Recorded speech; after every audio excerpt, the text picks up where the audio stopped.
Welcome to chapter 5, taking tests.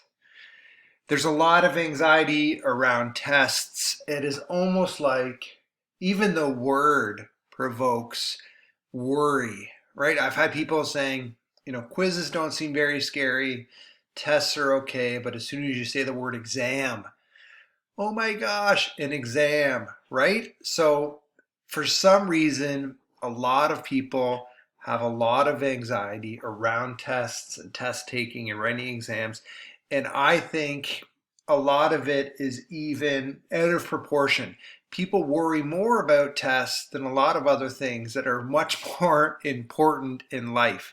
There are very few tests that you're going to take in your lifetime that will be make or break, meaning that if you pass the test, everything will go well, your life will be amazing, and if you fail it, that your life is over. You're going to die penniless, living in the street. So hopefully some of the material I cover today helps alleviate some anxiety when it comes to taking tests and gives you some strategies moving forward so you can be better prepared for all the tests you're going to take throughout your academic career, which hopefully is long and prosperous, and you have a number of tests that you're going to take because you're going to keep on building on those credentials as you continue, like I said, through both your academic and professional careers. Okay, so what are we gonna do? So by the time you finish reading through this chapter, you should be able to employ various strategies to prepare for tests, discuss effective strategies for writing tests, and then analyze the strengths and weaknesses of your performance on the test. Those are some of the learning outcomes. This is what I love this slide for a number of reasons, because it really tells you what tests are all about. So tests identify what you know and what you still need to learn. They help you see how your performance compares maybe to your classmates or to a norm. Knowing that you'll be tested on a body of material motivates you to learn the material. Yeah, like listen, sometimes tests are a good thing because without the test, you probably wouldn't read it and study it and really learn the material. And measure how well you studied and how much you studied and your test taking skills. Like those are the things that tests measure, right? There's nowhere on that slide where it says tests measure how smart you are, your intellectual capability, your IQ. They are simply a measure of how well you studied and prepared for a test. And if you prepared well and you studied well, generally you perform well on the test. If, however, you did not do it, you crammed last minute, then your result will often be a poor result, right? So if you can step back and think, okay, tests are not going to measure my ability in terms of intellect. They're simply a measure of how well do I know the material or how well did I prepare for that test. Okay, here we are again. Shocker. We're going to go through the POWER acronym: prepare, organize, work, evaluate, and rethink. So prepare to be tested, work on your course every day. I don't know if you have to work on it every day, but at least you should be working on it weekly, right? Make sure that you are visiting the material that you're going to be tested on weekly. So that way, when it comes to test week and test time, it's not all new to you. Organize, ready yourself the day of the test, work, tackle that test wisely, evaluate, check over your work before you hand in the test, and rethink. Hardly anyone does this, but it is so, so important. Reflect on what you have learned when you get back the test, right? Especially in those courses that are cumulative in skill-based, math, sciences, all of those things. You will see that material again and you will see it in more depth. So make sure you go back and you revisit that information. Even if you get 80% on a test, that's 20% of the material that you really didn't understand. And that not knowing the material, test over test, might catch up with you eventually, right? Like if, say you write 5 tests, each of those tests, you don't understand 20% of the material, That's a lot of material by the end of a course that you did not fully comprehend. So I would encourage you to revisit the tests and kind of go through what went well and what did not. Okay, preparing to be tested. The first step, the P in power. So remember, start with prepare. Coursework as test preparation, know what to prepare for, test preparation strategies, exam preparation strategies, and deal with anxiety related to tests and exams. Okay, coursework as test preparation. So read the assigned material that will be on the test. Attend classes and WebEx sessions and study groups. Review the material that is on the exam. Create study notes. We've talked about that. And complete an exam schedule. Right? You should have a study schedule. When it comes to your busy weeks and you have test time, you should block off hours of preparation for those tests in your schedule. And then, this is the crazy part, actually follow the schedule. So important. A lot of doing well in courses is about preparation and it's about being organized. If you can be organized and prepared, you will most likely do well in the course. It does not have to do with how smart you are or how well you retain information. If you're organized and well prepared, chances are that you will perform well in that class. Okay, know what you prefer. This is a really important slide because, know what you prepare for. Knowing how you learn is coming up. But let's start with, what is the test? Is it a quiz? Is it a test? Is it an exam? Is it an assignment? Is it a project? And depending on what it is, you're going to prepare differently. Also, depending on how much it's worth, you're going to prepare differently, right? You wouldn't spend much time, hopefully, preparing for a 1% quiz. But if you had an exam worth 25%, you would spend a bit more time preparing for that. If it's a quiz, you could read over the information to see how well you know it. You could write the quiz. There's relatively small risk if you don't do well and not a very big reward if you perform really well. If it's an exam, on the other hand, there's a lot more at stake, right? Maybe it's 25% of your grade. It's a huge chunk. So if it is that type of assessment, you want to make sure that you cover all the material in the course and you know it inside and out. And of course, an assignment and a term project, you would work differently with those than you would an exam or a test. But again, know what it is and prepare accordingly. Okay, match study questions with question types. Use index cards, test yourself, form a study group, use on-campus resources. These are all great strategies.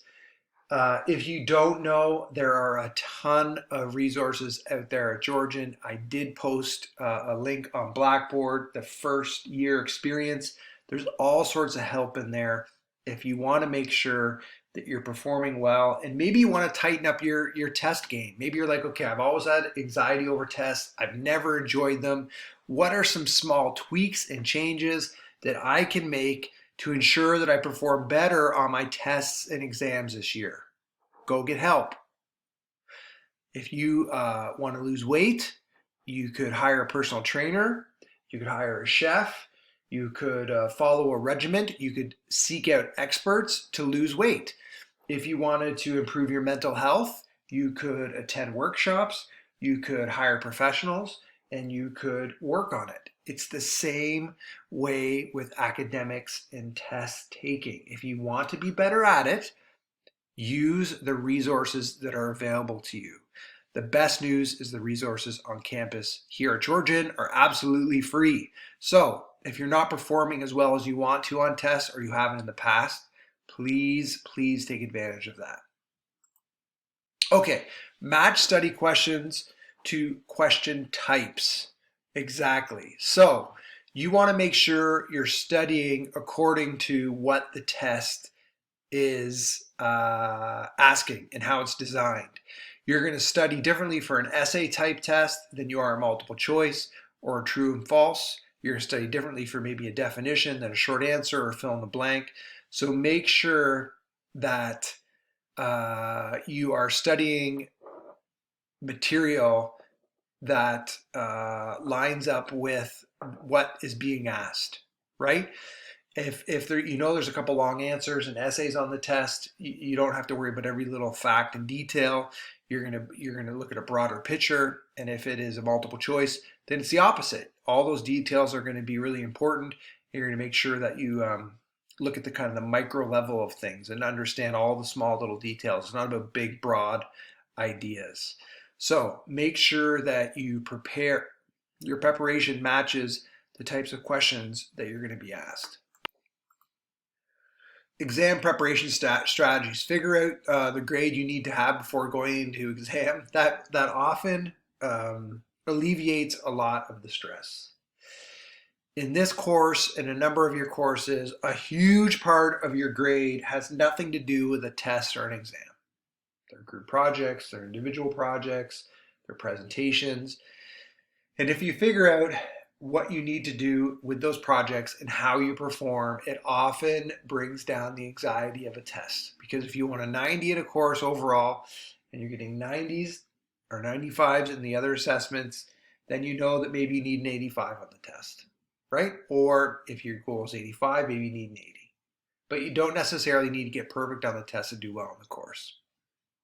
And approach exam studies strategically. Like I talked about in the last slide, make sure that you study according to the types of questions that are being asked, and make sure you put the amount of time in required depending on how much that exam is worth, right? If you have 2 exams coming up, one is worth 30% and one is 10, I would expect you to spend a bit more time studying for the one worth 30%, because that's going to have a bigger impact on your overall academic performance and your GPA. Okay, we've talked about anxiety briefly. Here are some ways to ratchet down or improve test anxiety. First one, no-brainer, prepare thoroughly. The more prepared you are for a test or exam, the lower your anxiety level is, because you have confidence now. You're like, I got this. I understand it all. I've studied my textbook and my notes from the first page to the last. I've taken the time to really understand this stuff. So preparing thoroughly is the first step. As you study, take time to reflect on what you've just learned, right? Don't cram. Take frequent breaks. Take a realistic view of the test. Like I said, very few tests in your life are going to be make it or break it. It's accumulation of a number of tests throughout your academic career that are going to be the deciding factor on where you end up. So if you perform pretty well on most of your tests, most of the time, you're going to end up in a very good place. But if you rock one test and do really well, and then you bomb 3, it's not going to work out too well for you. So I think performing pretty well on most of the exams and tests most of the time will put you in a great position. Eat right, get enough sleep. Sleep is the most important thing for learning.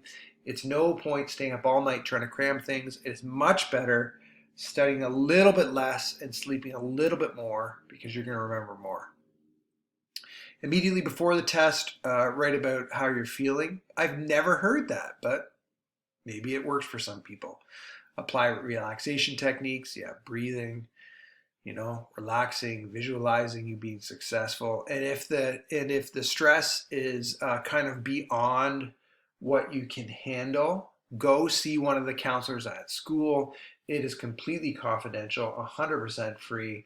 And maybe you're just going to the counselor to say, listen, I am freaking out right now because I'm so worried about academics and I don't think I'm going to pass. And I have so much pressure on my family, from my friends, from myself, that I'm going to succeed. I just don't know what to do. And maybe the meeting with the counselor says to you, well, that makes you normal.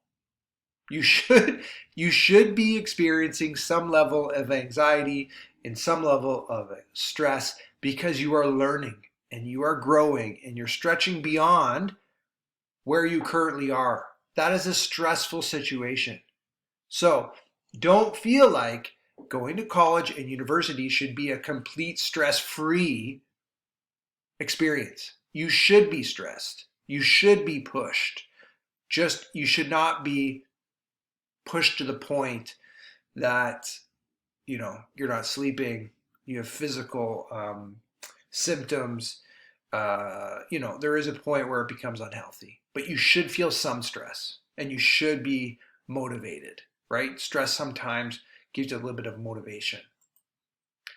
When anxiety leads to cramming, whatever the reason, there may be times when you can't study properly. What do you do if you have to cram? I think everyone at some point will have to cram for a test or exam. It's okay. We will get through it together. So choose what you really need to study. Eliminate all the fluff, like the stuff that you don't need to worry about. Eliminate it. Just study what you need to. Prepare a one-page summary sheet with the hard to remember information. That's such a good tip. If things are not sinking in, and I've had this and it works, you say, okay, I don't understand this, I don't understand that, this isn't sinking in, and you create a couple pages. Everything else, you know it pretty well. But then you can spend your time, instead of going over and over the stuff that's easy, you can concentrate on the one-page summary sheet of the stuff that was a bit harder to grasp. Read through your class notes, concentrating on the material you've starred, underlined, highlighted, circled, or asterisked, right? The stuff that is important. Okay, that was just prepare. That was prepare, the P. Now we are on to O. So, like I've said before, 90% of this is in preparation. If you prepare well for a test or exam, you will do wonderfully. Organize. Now move on to organize, reducing anxiety on test day. Okay. In previous classes and previous chapters, we talked about your striving style. Are you a leader, socializer, performer, adventurer, artist, intellect, visionary, or a stabilizer? And depending on your personality and your striving style, you may study differently. And that's okay. That's okay. Each striving style has its own challenges. So you can see in this list of barriers where you may fall. Maybe you overstudy. Maybe you cram and pull all-nighters. Maybe you have difficult focusing. Maybe you're cutting corners. Maybe you're anxious over things. Maybe you can overfocus, have difficulty memorizing, have difficulty with theoretical or interpretive subjects. So, depending on your personality type and your striving style, you may have different challenges. You also may have different techniques in order to be successful, right? So just, if something works for your classmate, it doesn't mean it'll necessarily work for you. And if you have a strategy or a technique that works for you and has always worked for you, keep doing it, right? Keep doing it. Test taking strategies 101. Okay, now we're going to move on to the work part. Test taking strategies, answer specific types of questions of tests appropriately, and always be honest, don't cheat, right? Like, listen, there's lots of articles out there about test taking strategy. We will go over some in class, but there are things like maybe you complete the questions that are worth the highest marks first on a test. Maybe if you don't know an answer, you skip it and you come back to it. If it's multiple choice, a good strategy might be eliminate the ones that you know are not true first. So just Google test taking strategies. There are a million out there, but I do encourage you to take some time to sharpen your test taking skills, because sometimes two students sit down to write a test. Student A might know more of the material than student B, but student A does better student B does better because their test taking skills are better. Like, their ability to take tests are better. Even though the person may know more, they might perform better on a test. Always, always, always make sure that you keep academic honesty as a priority. because getting 0 on a test is going to really hurt. And even if you guess C or B or whatever your go-to guess letter is on a multiple choice, you're going to get better than 0. Yeah, so I just talked about this briefly. Answer the essay questions first because they're often worth most. Make sure you write legibly so people can read it. If you're using master machine scorecards, make sure they're filled out properly, and prepare in advance if it's going to be done online, right? Like, don't make the mistake, and so many students do. I have a test coming up on Thursday. It's going to be online, no problem. I have my book in front of me. I'm going to take the plastic off the textbook a half an hour before I write the test. That's not a good strategy. Prepare for tests even if they are online. Okay, answer specific types of test questions appropriately. Listen, you know the instructions are going to be there in the test. If it says write an essay, write an essay. Case-based, short answer, multiple choice, true and false, matching, depending on the type of question. Make sure you read the instructions and answer them appropriately. The one that gets me sometimes is I'll give students tests on exam and I'll say, here are 4 questions, please answer 3. Or I'll say, here's 5 questions, please answer 3, and they'll answer all 5. So yeah, make sure you read the instructions carefully. Actions words for essays.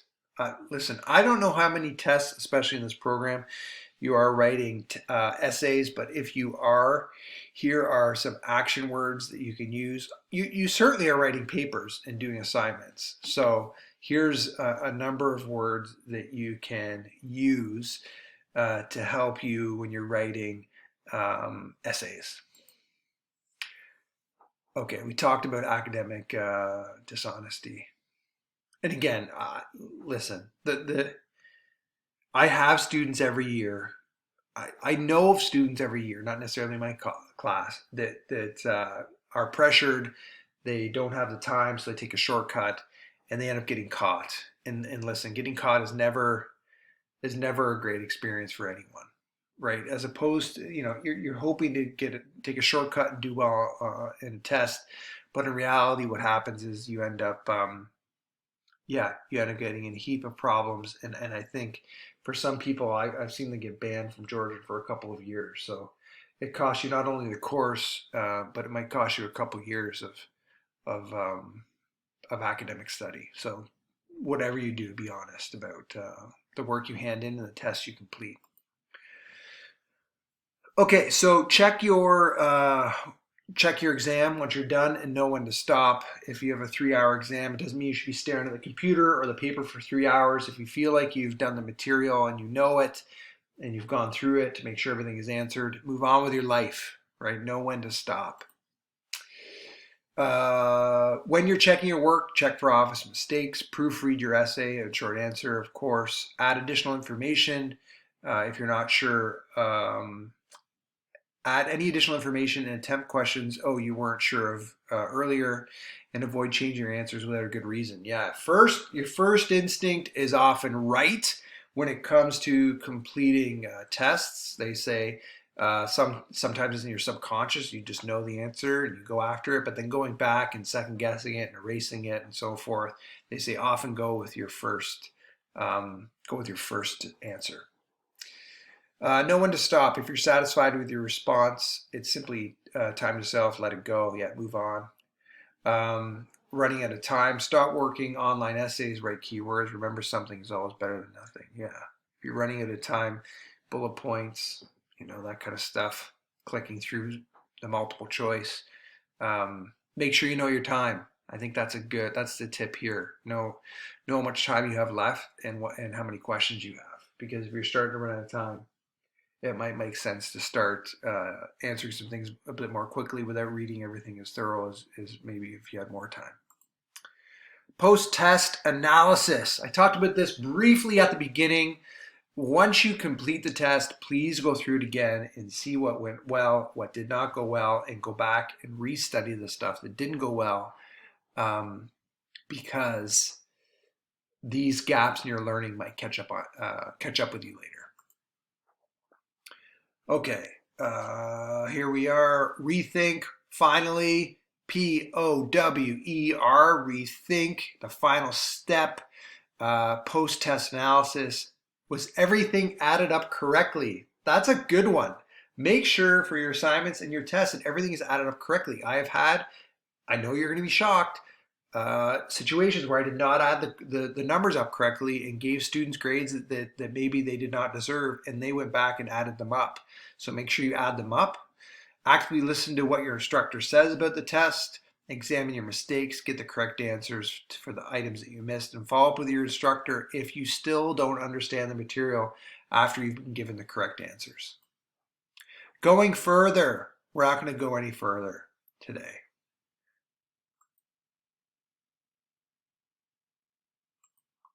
Okay, but there's a couple slides there for your learning pleasure if you choose to read them later. This was test taking and test taking skills. You're going to take a lot of tests throughout your academic career, and you're going to do wonderfully if you follow those steps. Chapter 5, taking tests. Hit me up if you have any questions. As always, have yourself a great rest of the week.